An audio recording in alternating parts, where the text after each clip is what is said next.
നമ്മോടൊപ്പം ഉള്ളത് ഡോക്ടർ പ്രവീൺ ഗോപിനാഥ് ആണ്. ഡോക്ടർ ഒരു ഗൈനക്കോളജിസ്റ്റ് ആണ്. ഇന്ന് നമ്മൾ ഡിസ്കസ് ചെയ്യാൻ പോകുന്നത് ഗൈനക്കോളജി റിലേറ്റഡ് ആയിട്ടുള്ള നമ്മുടെ സമൂഹത്തിൽ പ്രിവലന്റ് ആയിട്ടുള്ള ധാരാളം തെറ്റിദ്ധാരണകളെ പറ്റിയിട്ട് തന്നെയാണ്. അപ്പം വെൽക്കം ഡോക്ടർ. ഇപ്പം നേരത്തെ ഞാൻ പറഞ്ഞ പോലെ തന്നെ ഗൈനക്കോളജി റിലേറ്റഡ് ആയിട്ടുള്ള ഒരുപാട് തെറ്റിദ്ധാരണകൾ സമൂഹത്തിലുണ്ട്. എന്താണ് ഡോക്ടർക്ക് അതിനെ പറ്റി പറയാനായിട്ടുള്ളത്? ഗൈനക്കോളജി എന്ന് മാത്രമല്ല, ഇപ്പം ഹെൽത്ത് മൊത്തമായി നോക്കിയാലും എല്ലാവർക്കും അവരവരുടെ അഭിപ്രായവും അവരുടെ വിശ്വാസങ്ങളും തെറ്റിദ്ധാരണകളും എല്ലാം ഉണ്ട്.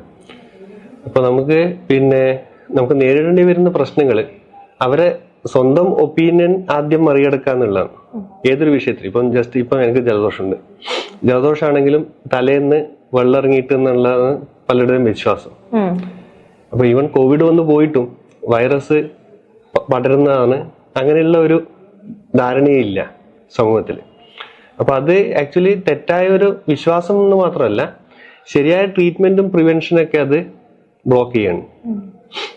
ഒരു പ്രിവെന്റീവ് മാസ്ക് ഉപയോഗിക്കുക, അതൊക്കെ ആ മെഷേഴ്സ് ആളുകൾ എടുക്കുന്നത് അത് പ്രിവെന്റ് ചെയ്യുന്നു. അപ്പൊ അത് മറികടക്കുകയാണ് നമ്മൾ ഫസ്റ്റ്.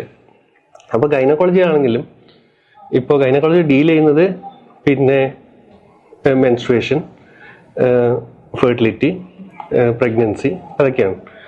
അപ്പോൾ ചെറിയ പെൺകുട്ടിയൊക്കെ ഉണ്ടാവുന്ന വിഷമങ്ങൾ മുതൽ ആളുകൾക്ക് പല പല തെറ്റിദ്ധാരണകളും വിശ്വാസങ്ങളും ഒക്കെ ഉണ്ട്.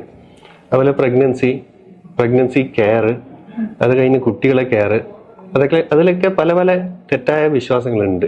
ഇപ്പൊ നമുക്കറിയാം, നമ്മുടെ അഡോളസെൻസിലുള്ള കുട്ടികൾക്ക് അവർക്ക് ധാരാളം ഇങ്ങനെ ബ്ലീഡിങ് ഇഷ്യൂസും PCOD അങ്ങനത്തെ പ്രശ്നങ്ങളൊക്കെ ഉണ്ടാവാറുണ്ട്. ഈ ഒരു മേഖലയുമായിട്ട് ബന്ധപ്പെട്ട് തന്നെയാണ് നമ്മുടെ നാട്ടിലുള്ള തെറ്റിദ്ധാരണ പരത്തുന്ന പല കാര്യങ്ങളും പ്രിവലന്റ് ആയിട്ട് ഉള്ളതും. അപ്പം ആ ഒരു ഏരിയനെ പറ്റിയിട്ട് ഡോക്ടർ. ഇപ്പം കുട്ടികൾക്ക് ഇങ്ങനെ ഓരോ വിഷമങ്ങൾ ഉണ്ടാകുമ്പോഴേ അമ്മമാർക്കും എല്ലാവർക്കും ഭയങ്കര ആങ്സൈറ്റിയാണ്. ആ കുട്ടികൾക്കും അറിയില്ല, ഇത് ആരോടും ചോദിക്കാനും ഒക്കെയുള്ള വിഷമമുണ്ടാവും. ഇത് ബ്ലീഡിങ് പ്രോബ്ലം, പിന്നെ വേറൊന്ന് അവർക്ക് വൈറ്റ് ഡിസ്ചാർജ്, അങ്ങനെയൊക്കെയുള്ള പ്രോബ്ലം. പിന്നെ വേറെയൊക്കെ എന്ന് വെച്ചാൽ ഇപ്പോൾ നമുക്ക് പലപ്പോഴും അഡോളസെന്റ് ഹെൽത്ത് ക്ലാസ്സിൽ അവർ ഡീൽ ചെയ്യുന്നുണ്ട്. ഇപ്പം ബ്രസ്റ്റ് ഗ്രോത്ത്, അതൊക്കെ അവർക്ക് ആങ്സൈറ്റി ഉണ്ടാക്കുന്ന കാര്യങ്ങളാണ്.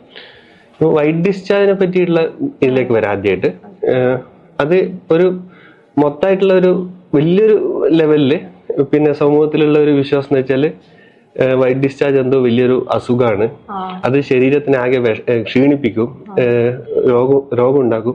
ഇപ്പൊ സാധാരണ എന്താ സംഭവിക്കാന്ന് വെച്ചാൽ, ഒരു വെയിറ്റ് കുറഞ്ഞ അല്ലെങ്കിൽ ഒരു മെലിഞ്ഞ ഒരു പെൺകുട്ടിയോട് എല്ലാവരും ചോദിക്കും, എന്താ ഇങ്ങനെ മെലിഞ്ഞിരിക്കുന്നത്, ഭക്ഷണം കഴിക്കാറില്ല? ഭക്ഷണമൊക്കെ കഴിക്കാറുണ്ട്, അപ്പം വീണ്ടും എന്താ മെലിയുന്നത്, അപ്പം വൈറ്റ് ഡിസ്ചാർജ് ഉണ്ടോ അവർ ലീഡിങ് ക്വസ്റ്റ്യൻ ചോദിക്കും. അപ്പൊ ഇങ്ങനെ കുറെ പേര് ചോദിക്കുമ്പോൾ പെൺകുട്ടിക്ക് ആകെ വിഷമായി.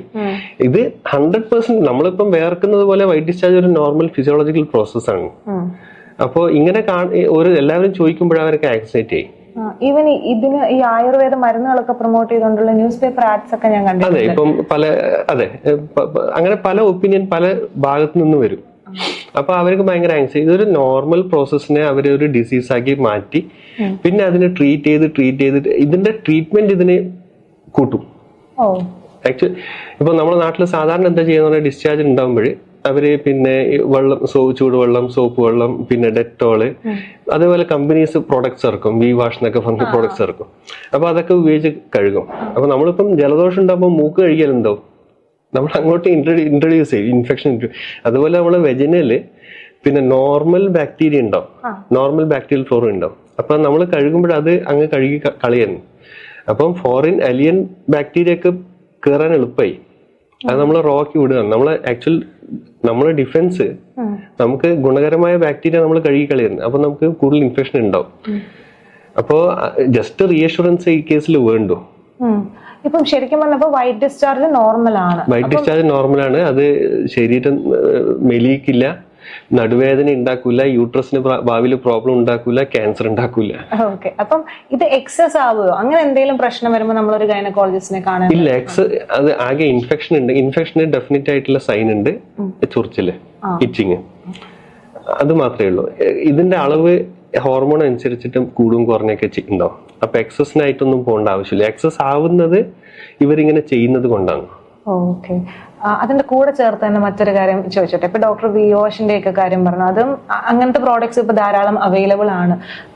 അങ്ങനത്തെ പ്രോഡക്ട്സിന്റെ ആവശ്യകത ഉണ്ടോ? ഗൈനക്കോളജിയിൽ ഒരു 50 to 60% നമ്മൾ ഇത് മരുന്നായി ഇറക്കുന്ന സാധനം തന്നെ അൺവാണ്ടഡ് ആണ്. പിന്നെ ആന്റി ഓക്സിഡൻസ്, മൾട്ടി വൈറ്റമിൻസ് എന്നൊക്കെ പറഞ്ഞ് ഹെൽത്ത് പ്രൊമോട്ടിങ് അതൊക്കെ ഇറക്കുന്നത് പിന്നെ അൺവാണ്ടഡ് ആണ് മിക്കതും. ഒരു മെഡിക്കൽ റെപ്പ് വന്ന് പറയുമ്പോൾ ഒരു 10 ഡ്രഗ് പറഞ്ഞാൽ അതിൽ 7 or 8 ഡ്രഗ് ഞാൻ യൂസ് ചെയ്യാത്തായിരിക്കും. ഇത് ഞാൻ എന്ന് പറഞ്ഞാൽ ഈ മോളിക്യൂളെ യൂസ് ചെയ്യാത്തതായിരിക്കും. മനസ്സിലായില്ലേ? അപ്പോഴേ പിന്നെ പലതും ഈ മാർക്കറ്റിംഗ് അതിലൊക്കെ പെട്ട് ഇങ്ങനെ പുറത്തു വരുന്നതാണ്. അപ്പം ഈ വജൈന പ്രോപ്പർലി ക്ലെൻസ് ചെയ്യുന്ന എങ്ങനെയാണ്? നമ്മൾ മൂക്ക് എങ്ങനെയാ ക്ലെൻസ് ചെയ്യുന്നത്, അല്ലെങ്കിൽ ചെവി എങ്ങനെയാ ക്ലെൻസ് ചെയ്യുന്നത്, ഇതൊക്കെ സെൽഫ് ക്ലെൻസിങ് ആണ്. നമ്മളിപ്പോ മൂക്കോ ചെവിയോ അങ്ങനെയൊന്നും ക്ലെൻസ് ചെയ്യുന്നില്ലല്ലോ. അത് യൂറിനറി ബ്ലാഡർ സ്റ്റെറൈലാണ്. വെജൈനയിൽ നമുക്ക് നമ്മളെ ഫ്രണ്ട്ലി ആയിട്ടുള്ള ഓർഗാനിസം ഉണ്ട്. നമ്മളെ ഗട്ടിന്റെ ഉള്ളില്, കുടലിന്റെ ഉള്ളില് നമുക്ക് ഇഷ്ടം പോലെ ബാക്ടീരിയ ഉണ്ട്. നമ്മൾ ആക്ച്വലി സെപ്റ്റിക് ടാങ്ക് പോലെയാണ് നമ്മളെ ഉള്ളിൽ കുടല്. അതൊന്നും നമ്മൾ ക്ലെൻസ് ചെയ്യാൻ പോകുന്നില്ല. ഇത് നമുക്ക് വേണ്ടതാണ്. നമ്മുടെ ശരീരത്തിലെ ബാക്ടീരിയയും അഴുക്കും ഒക്കെ നമുക്ക് വേണ്ടതാണ്. നമ്മൾ പ്രത്യേകിച്ച് അതിന് വേണ്ടിയിട്ടൊന്നും ഒന്നും ചെയ്യേണ്ട ആവശ്യമില്ല. ഓക്കെ.